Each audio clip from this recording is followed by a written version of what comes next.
the irradiate refuge of sleep. In my dreams, I found a little of the beauty I had vainly sought in life, and wandered through old gardens and enchanted woods. Once when the wind was soft and scented, I heard the south calling, and sailed endlessly and languorously under strange stars. Once when the gentle rain fell, I glided in a barge down a sunless stream near the earth till I reached another world of purple twilight, iridescent arbours, and undying roses. At once I walked through a golden valley that led to shadowy groves and ruins, and ended in a mighty wall, green with antique buds, and pierced by a little gate of bronze. Many times I walked through that valley, and longer would I pause in the spectral half-light where the giant trees squirmed and twisted grotesquely, and the grey ground stretched damply from trunk to trunk, sometimes disclosing the mold-stained stones of buried temples. And always the goal of my fancies was the mighty vine-grown wall with the little gate of bronze. After a while, as the days of waking became less and less bearable from the grayness and sameness, I would often drift in opiate peace through the valley and the shadowy grove, and wonder how I might seize them for my eternal dwelling place, so that I need no more crawl back to a dull world stripped of interest and new color. As I looked upon the little gate in the mighty wall, I felt that beyond it lay a dream country in which, once it was entered, there would be no return.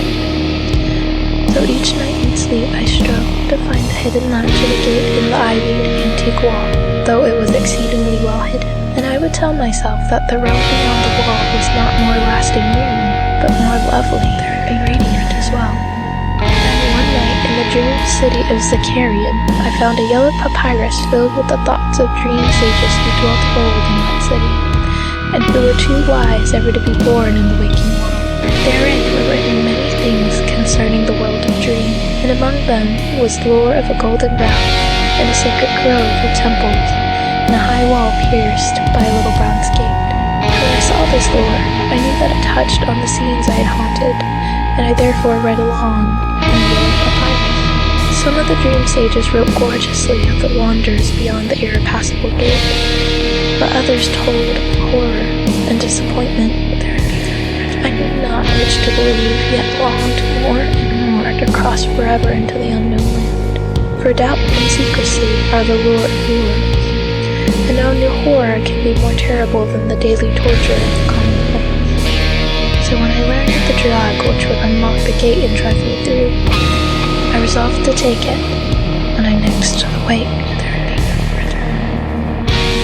Last night I swallowed the drug and floated dreamily into the golden valley in the shadowy grove, and when I came, this time to the antique wall, I saw that the small gate of bronze was ajar. From beyond came a glow that weirdly lit the giant twisted trees and the tops of the buried temples,